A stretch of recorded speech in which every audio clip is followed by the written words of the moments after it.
So I live in London, one of the cultural capitals of the world. I've lived here coming on 6 years, and wow, I feel like I've never really taken advantage of what the city has to offer. There are museums I've never been to, restaurants I ignore to have another Byron. There are so many things I take for granted. And I don't know that I'm gonna live here forever, so I should probably use them. Like theatre, if you play the game right, you can find really affordable seats to pretty much any show. And I don't really mind where I sit. I sit in the front row, I'll sit in the balcony, I'll sit right at the back, in the rafters next to the follow spot. I actually quite like that. That makes me feel like the Phantom of the Opera. I'm doing pretty well. This year I've seen Hamilton, Cursed Child, everybody's talking about Jamie, Waitress. I went to the National for the first time. I felt very grown up. I didn't like the play, but that's fine. Also, I realised after seeing Waitress that I've now seen Sweeney Todd and Waitress at the Adelphi. The Adelphi is very much becoming a pie-themed show. Now they just need to make a Pushing Daisies musical, and then, oh, a Pushing Daisies musical. So I've got theatre covered, and the other thing I wanted was to see more live music. And we're fixing that too. This week I saw Anne-Marie at the Hammersmith Apollo. A few months ago I saw Robin at Alexandra Palace, one of the best nights of my whole life. But my undoubted highlight, and the reason I've gathered you here today, is to tell you about the time I went to see Mariah Carey in the Royal Box of the Albert Hall. Let me tell you how we got there. First of all, if the Royal Box isn't in use by the family, people who work for the royal household are allowed to apply for tickets to whatever's on. And apparently, Meghan was a bit busy, like, I don't know, having a baby that day, so it was free for Mariah, and my friend applied, and we got tickets. It was the same weekend as Comic-Con, and she messaged me being like, will you be too tired to see Mariah Carey tonight? And I was like, bitch, no.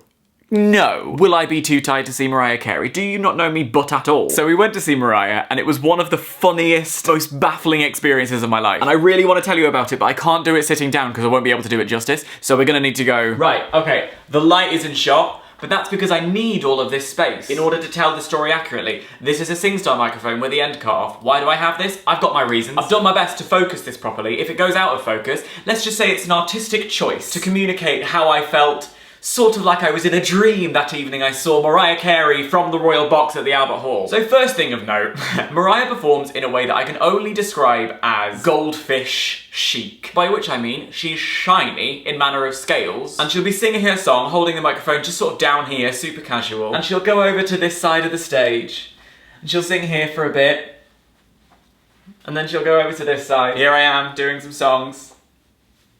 And then I go back over here, like she's in a tank, just back and forth. Also, I can't express to you how sort of iconic it is to watch the woman who made this a thing do this in real life. So that's number one. Number two, she's got a table over here with a tissue box and a water bottle, like mine, rest in peace. Except she's Mariah Carey, so her reusable bottle is glittery, and she tells us, full of tea. I am not kidding, after every song, she, on a giant stilettos, totters over to this table, has a sip of tea, picks up a tissue, and dabs herself. Oh, walking from side to side was so much exertion. Sorry, what? Just what? You're banter, and I love you. She's 5 songs in when the first costume change happens. First of 4. 4.5, if you count the one I'll tell you about in a bit. The first costume change is to a Slinky Black number with neon lights all the way up her that change to the beat of the song. Do you remember when the Met Gala was on and no one seemed to understand what camp meant? Let me tell you, that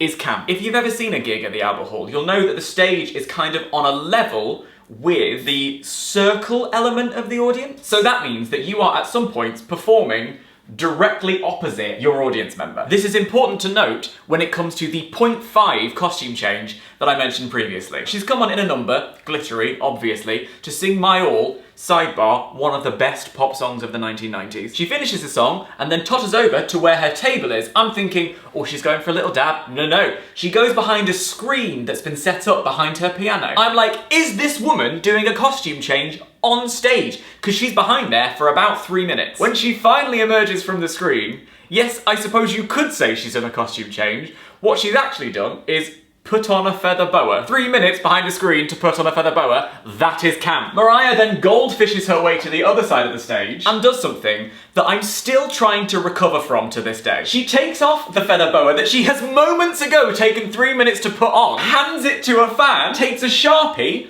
and starts signing. She's going down the stage, singing a song, signing anything that people bring near her. And that, my friends, is the definition of flex. When she's finished signing, she goes back over, gives the Sharpie back and takes the feather boa off the fan, drapes it around herself and says, "Thanks, darling," because she's Mariah fucking Carey. Then she sings We Belong Together, I go a bit mental in my seat, and she finishes in a big ol' princess tutu gown singing Can't Live If Living Is Without You. And my favourite meme in the world is that woman on Music Idol who sang it but didn't know the English lyrics and called the song Ken Lee. Ken Lee,